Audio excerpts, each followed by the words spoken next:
Hi, I'm Jeffers Lewis, and in this episode, I'm going to tell you everything I know about Global Illumination in DAZ Studio.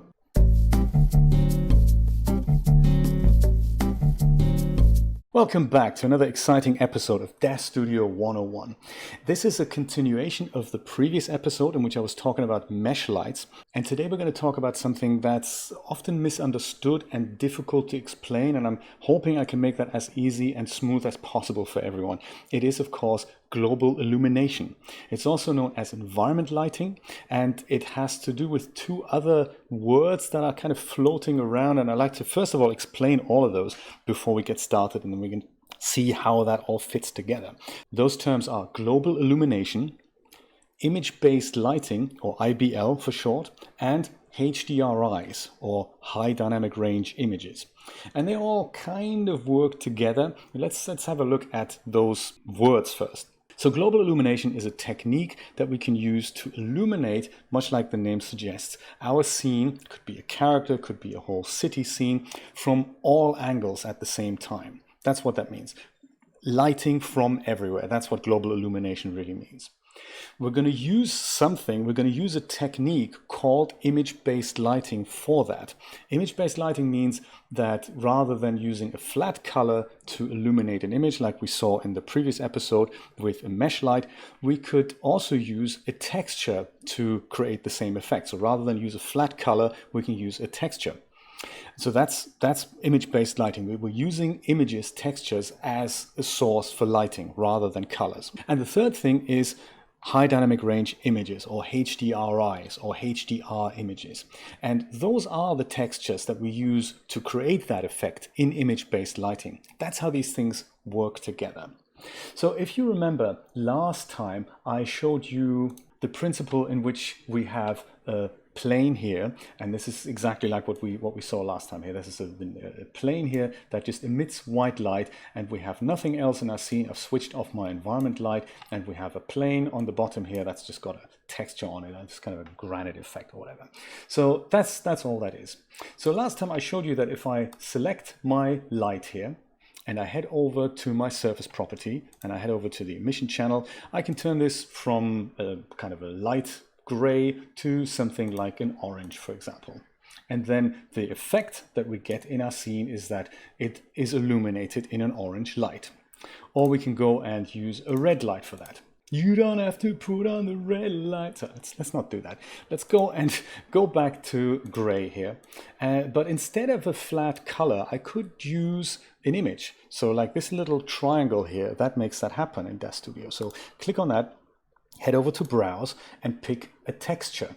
Anything you like a nice pattern might work nice, like a black and white stripy pattern. Lets you create the effect of something like a blinds effect, like light shining through blinds. Try it out, it's a good exercise. I encourage you to do that. I'm going to use this one here, my stripes image. And once that's on there, you can see that at the bottom of the scene, I can see that these colors are now reflected in what we see as a reflection, as an effect of the lighting on the bottom. So I get not just a purple, I also get something like an orange, and I also get something like a diffuse green here. That is the effect of an image that now creates lighting, and that's image-based lighting. So how does that fit in with global illumination? Well, let me tell you. If we were to not just have a single object in our scene that creates one small source of light, we could also have a giant object that is not inside our scene but on the outside of our scene, using more or less the same principle. By using something that is so large that we can never really go there and touch it, and that's not really going to interfere with the objects in our scene, we can create something of quite a nice effect. You can imagine it a little bit like this. Imagine this is our character, or our scene, city scene, single character, whatever, and on top of which we're going to go and put a massive dome like this. And on the inside of this dome, we're going to project one image, like a really, really high resolution image. And this dome is really, really high, really, really wide and large. It's not actually just a dome, it is a complete sphere. So there's also a bottom half that goes around here. So this is how you can imagine that. And that now would create an effect like I've just shown you, with an image that creates lighting from all angles, from all over our character. Let me show you this in Blender, that something I've built here. It's not quite entirely accurate, but it's just, to visualize that. Imagine this is our character here, and he's just, looking drab and all that. And he's in the center of the scene, and on the outside of which we now have this. It's barely noticeable once we're on the inside, but from the outside, this is kind of what it looks like. And to give you a scale comparison there, this is how small the character is, in comparison to the actual object that is around it. I'm just trying to take the overlays off here. It doesn't quite work here. But yeah, so you get the picture. This is our character, and the outside of which would look like this. So we can now zoom out, and you can see what the effect of me zooming in and out of the character is, but you can also see what the effect of that on the background is. So while I'm zooming in and out quite strongly with the character, I can barely see a change in the dome. And the farther the dome is away from the scene, the less of a difference I will see as I move my camera. So you can also see that when I move around, this is the effect that my dome or my environment has on my little character. Now, to visualize this even better, let me go and select my sphere, go into edit mode, switch on my face selection. Each of these little squares here can be thought of as an individual mesh light that has a tiny portion of the giant texture on it that we're going to have a look at in a moment. And this is how the whole thing is created. Now also, if you know the geometry of a sphere, then you also know that if I look towards the bottom and the top of a sphere, we see these geometric deformities here. So where all the polygons kind of converge in one place, our image kind of looks the same way, which is why when you look right into the sky or to the very bottom of your scene with an HDRI applied or with Global Illumination applied, you might see something that you're not quite excited about. I'm going to show you the effect in DAZ Studio in a moment, but this is kind of what it's all about. Let me go back to my little monster character here and switch the bottom half of the sphere off. So it's just another object that I've made here. This is to illustrate this better. Usually we're not too concerned with the floor, and we're only more concerned with the background of environment images like this.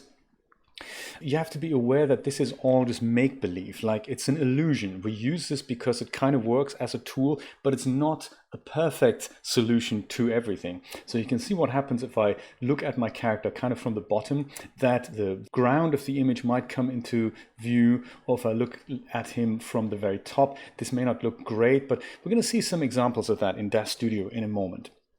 But that is how Global Illumination works in principle, and this is how you can visualize what's happening on the inside of DAZ Studio. Now let me tell you why Global Illumination is such an important thing for building images. We're going to see this with an example in a moment, but just for now, know that you can use Global Illumination or environment lighting together with actual parametric lights or mesh lights. So usually a combination of the Global Illumination as well as other light sources is the best, because that is kind of what we have in real life as well. Let's take a look at DAZ Studio now and see how Global Illumination or environment lighting really works here. I have a default scene open in DAZ Studio with the default environment light active, and all I've done here is add a simple sphere into it, and the sphere is clad with a metal type material. And this is important to remember, that how important Global Illumination is for anything that has a reflective surface, be that glass or metal or water or anything like that. So I don't seem to see anything else in my scene, but the sphere itself is reflecting something that looks like the sky and the sun and some kind of city or whatever. And what it is in fact reflecting is the environment image. If I head over to my render settings here under environment, I can see the environment map, and you'll see certain similarities here between this and that. So you just hover over that and you'll see the texture that's applied there right now. If I go and turn my image around, if I go and hello sphere, there we go. If I go and turn my sphere around, you can see that the image is changing, and it appears that no matter what I do, something is always reflecting, no matter where I look from, except for looking from the bottom, because that's now my ground plane obscuring my camera. But if I do it from the top, that kind of works nicely. I even get a shadow and all that, so that's very, very cool. And I don't have any active light objects in my scene. So this all comes for free, more or less. But watch what happens if I switch off the environment map. You can do that in two ways. You can either click on the image and then select none, that'll get rid of the image, or you can just tone down the intensity of the environment map with this little number thing here. If I turn that to 0, then I won't have any environment lighting anymore or global illumination. And as a result, my super nice metal material looks completely black, which is a shame. Now watch what happens if I bring two other objects into my scene that I've got just disabled here. One is a spotlight, so let's get some kind of light source going, and one is a ground plane. So I have the kind of default ground plane, but I'm gonna switch that off here with draw ground. I don't need that anymore. I've got my own, which is just another plane with asphalt on there. Watch what happens now. I do have a light source, and you can see how it creates the shadow. This is it. So a light source is kind of coming from here now. I can even see the reflection of the light source in my metal sphere. That's this. And I can also see the reflection of my ground plane, like, occupying half my sphere here now. But the rest of it is completely black. And that doesn't look very good. I haven't got a clue what material is on here right now. So I don't know if this is metal or wood or if this is a black hole, I don't know. And the only thing I can see reflected are really the objects that are in my scene. And that's just how reflections in real life work. If there's no light coming into an object, nothing gets reflected and we have complete darkness. So that's one thing why global illumination is actually such a good idea, because sometimes we just have these portions of our image that are completely black. Like imagine if you light a character just with parametric lights or with mesh lights, then you have one part of the character illuminated, but the other side is often completely pitch black. And that's not really what would happen in real life. There's always some kind of light, even if it's a very, very low light, we can always see something, like a little bit of definition in the shadows and all that. So this is why global illumination can help you brighten up shadows in your scene. So if I were to go and just blend a little bit of my previous environment map in here, I don't have to turn it all the way to 2, which would create this effect. I could kind of retain a little bit of the character that I had there before by maybe putting it to 0.5. Or even lower than that. Yeah, maybe let's make it lower than that, 0.2. And by doing that, at least I get the idea that this is certainly a reflective surface now, but it's not going to completely drown out the rest of the light that I have there. It doesn't help that I now appear to have two light sources here, so excuse the bad example, but you get the idea. My shadows are now no longer completely black. I can see some definition here, and I can see that there's in fact material underneath the shadow. So if you take anything from this little lecture, then it is that you can use HDRIs or global illumination or environment maps together with other light sources, or you can use them completely separate. So I can totally switch off my spotlight and just crank up my environment map back to 2, and then I do see some kind of an image here. It doesn't look great because half my metal sphere looks like it's kind of doused in something, but it is an accurate reproduction of what's going on here. So yeah, that's, use sources together for best results, I say. Let me switch off my sphere and bring in an actual character here. Perhaps the monster from 3D Universe, Monsters in My Closet. Really nice little guy here. Toon Monster, I'm going to give him a little pose. Maybe this one here, because we've already seen him. He looks a little bit indifferent, so that's nice. He's going to be our stand-in character for a little bit of an environment lighting demo. So right now I've got my default environment map and I've got nothing else, and let's talk about that. Let's stick with that for a moment. So I can see my ground plane because I have it. I can also switch it off and just use the ground plane that comes with DAZ Studio's environment map. So now I can see some shadows projected here, but I don't see anything in the background. And if I were to render this image now, the background that's now gray would be transparent. There is an option to actually show this environment map in the background, and that helps sometimes create really realistic scene. And that option is under Environment Dome, Draw Dome. That's off by default, but if we enable it, now we can see that we don't just have the lighting effect, we also have an actual background here. And that's kind of cool. The default background that DAZ Studio gives us here, the ruins image, is so low resolution that we barely see anything. We can barely make anything out. It's just like unrecognizable blobs here. And you know, if you hover over it, the image itself is a little bit soft. So to apply your own HDRIs that have a little bit of higher resolution that you can actually then use as a background, there's two ways of doing that. One option is to have a regular HDR image that you can add into here. So you can click this little icon and then head over to browse and then just go to the image that you need. And another is if you buy these from the DAZ store, they often come with render settings as a preset. So that's a little helper file that you can just double click from the smart content or the content library, and that'll apply that and its intensity as you see fit. Let's take a look at both of these. So the first option is one of those that you may download from the internet. There's so many free HDRI resources out there. Just search for HDR image in Google or anywhere else and you'll find so many resources that give you a lot of free HDRIs to play with. Blender Cloud is another source. There's tons. I'll put a link to some of them in the description, but if you've downloaded yours, you just click on this little icon, head over to browse, and I believe on mine is somewhere on the desktop, somewhere in DAZ Studio. There's one, this one here, LA Downtown Helipad Night. If I go and open that, then you'll see that this is my much higher resolution HDR image now. And look at the character, not so much the background, but look at the impact the light has on the character compared to my previous image. Then, in fact, let me switch off the dome and just look at the character for a moment. So it's a very dark image. The character is kind of, you know, in the dark here. If I go and switch over back to my previous one, which is this one, then you'll see that the character of the lighting, the quality of the light is completely different. And it's much more complex than on a regular mesh light or on something like a parametric light. And that's because we don't just have one light source in real life. We have several. We may have one main source that goes and shines onto an object. That object then reflects light, brightens up another part of the image, reflects off another surface, and so forth. And that's why there's so much diffuse light around us at all times.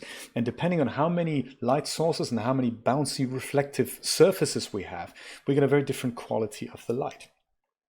Oh yeah, by the way, the higher the resolution of the dome is that encapsulates our scene, the longer it takes the render engine to calculate all these bounces, but also the more accurate the result of the lighting is going to be.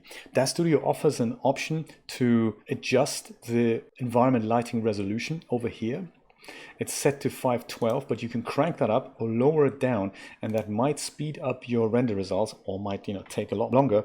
But it depends on the resolution of your HDRI to begin with. If you have a low resolution image and you crank up the resolution of the dome, that's really not going to make a difference. But if you have a very high resolution image and you want to reap the benefits of that, you may have to increase the resolution of that dome. And it is the equivalent of literally what I showed you in Blender here. It is the equivalent of adding subdivision to this outside dome here. So right now we can literally count the facets here. But if I were to go and add a subdivision surface modifier to this thing, then you can see that if I crank that up, these squares get a lot smaller. There we go. And now the resolution of how the light is calculated is a lot more accurate and it's a lot finer, but it also takes more time. Just wanted to mention that. Two important things about environment light. Let me go back to my LA Downtown Helipad light and switch the dome on. Notice that if you rotate around the character or around the scene, then the light will stay the same, but we're just going to look at our character from different positions. What if there's a particular image or part of your image that you'd like to see in the background? Well, you can't change the camera position, you have to change the dome position, and that can happen in multiple ways. So if I wanted to see something like these buildings in the background of my character, then I would go and just position my character so that he looks nice with the image. Something like that. So it looks like he's standing on this building. But now I can go do one of two things. I can either use the dome rotation property here, and that'll rotate the dome. Sadly, it doesn't do that while it's in vision. It's a little bit of a shame. So you have to kind of eyeball things. But you can see that the image is actually moving. Or you can go and reset that and use the dome's Y rotation. Just like any other object, Y is up in DAZ Studio, and you can use the dome's Y rotation to make that happen. And this is in degrees, so it's kind of, if I were to put this to 180, then this is now looking at the opposite side of the HDRI. That's how that works. So 90 is then a quarter of a degree, and minus 90 is a quarter of a degree in the other direction. Whereas dome rotation goes from 0 to 360, I think. Let's have a look. Yes, 360, there we go. That's how that works. You can also use them in combination. You can also rotate in the Z direction, and that is good for implementing camera banking if you need to even something like that out. Or for effects, if you wanted to do that, if you wanted to see this guy stand on the ceiling, you'd put 180, and then, you know, you'd see this guy, you know, the world is now upside down. That's what Z rotation does. And X rotation, well, you kind of guessed it. It does kind of, you know, the same on the other axis. So play around with that and see what you can come up with. Now you see, when you move the character around, sometimes it doesn't quite work. Like now you see this little flash of the character coming up, but then you see nothing. And that is because I'm technically looking through the floor of the image, and that of course occludes the character and I can't see him anymore. So it doesn't always work, but knowing what it is that you're actually looking at means that you have a better chance of understanding how you can use this to your benefit. But this is just one method of loading in HDRI. So like literally click on the environment map here and then go and browse for your image. Another option is to literally use your content library to do that. So if you buy something from the DAZ store, then usually under smart content, these things are stored under the lights. So under here I'll have iRay, and then in here I have something like exterior. Oh, look at that. I'm looking for monster. That's not a good idea. So let's go and get rid of that. Under iRay I have the Platinum Pack 1 16K HDRIs for iRay. That is, I believe, by DimensionTheory. It's a very good product. Was on sale recently, and I thought I'd grab it. You can whittle this down between exterior and other. That's probably kind of, you know, made up things or interior lights.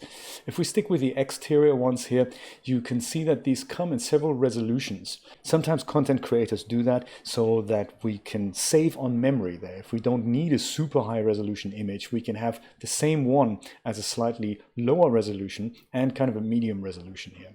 Let me bring in the low resolution one here. You'll see that this comes in as a render preset, and that's just because anything that you'll save on the render setting tab here will be a render preset. It doesn't necessarily mean that it actually contains render parameters that affect the render. It's just that the environment is on the render tab, and that's why these things are called render presets. So don't worry about that. Let's go and use the first one here. Double click it, and that will switch out the HDRI automatically. If we head over to the render settings now, depending on how high resolution the image is, this is really going to slow down the iRay engine and also the responsiveness of DAZ Studio there. So now it looks like our little guy is standing in the middle of a field. And it's kind of magical if you think about it. It's weird when you move it, but as soon as you found a position, it looks like the shadows are accurately being produced here on the character, and it looks like the shadows are on the ground of the image. So as if he is in fact in the garden. It's just a slightly weird way of moving around. Look at that, the shadows are brightened up a little bit.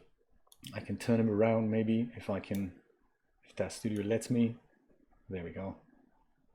And then frame him up. I can still apply things like depth of field that'll blur out the background even more and make this all look very realistic.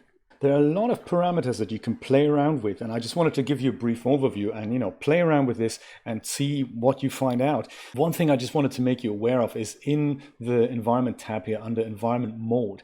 Currently mine is set to dome and scene, and this is kind of important. If ever you have the Global Illumination environment light as well as scene lights, this is what you need to choose in order for those to show up.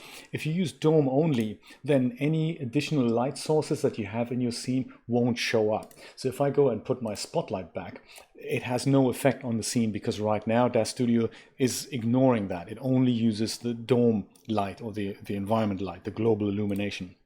If I wanted to have the light showing as well, I need to pick dome and scene over here. And then we can see that, my light is way too strong. It's coming from the wrong direction, but, it's a good thing to demonstrate that. So yeah, that's one thing that you need to know. And then the other option down here is scene only. If I do that, then the environment light is completely ignored and I don't see the effect of that at all anymore, including the dome that is no longer being drawn.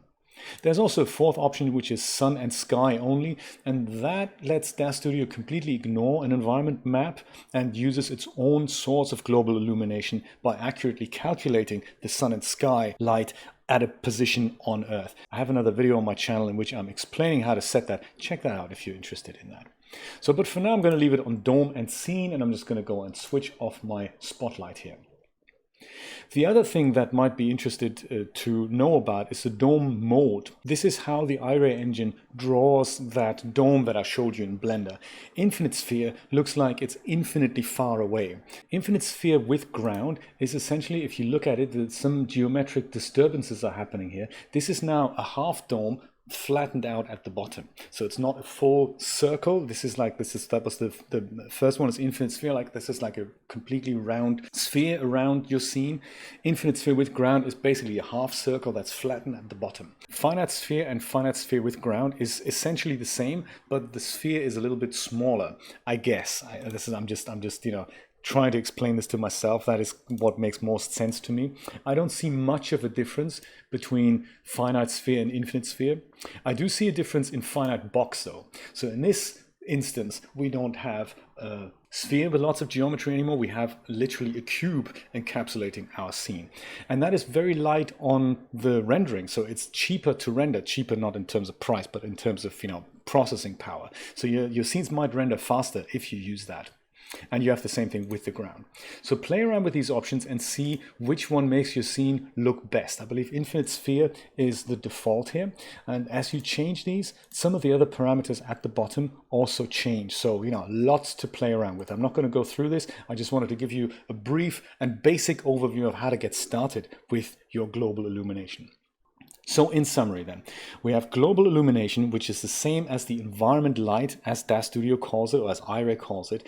And that is the technique that allows you to add light from all angles of the scene at the same time. It's kind of a continuation of mesh lights, which is an image or a flat color that emits light and brightens up your scene that way. It can be used in conjunction with parametric as well as mesh lights. Use them all together to create a really nice and rounded off package there. To create this effect, we use this thing called image-based lighting, or IBL for short. And in order to make that happen most realistically, we use something called high dynamic range images. And those are images that don't burn out when you show the sun. So they're this is usually a stitched together version of several images, one overexposed, one regular exposed, one underexposed, sometimes even more than that. And they're all kind of compressed into the same color space so that we have something that has a lot of range of contrast when we have it as a background image and of course as a light source. That's all I wanted to share with you today. If you liked this video, then please give it a thumbs up. If you haven't already, please go and subscribe to my channel. If you would like to support me financially and get access to funky little goodies, consider supporting me on Patreon. Thank you so much for watching. I will see you next time. Take care.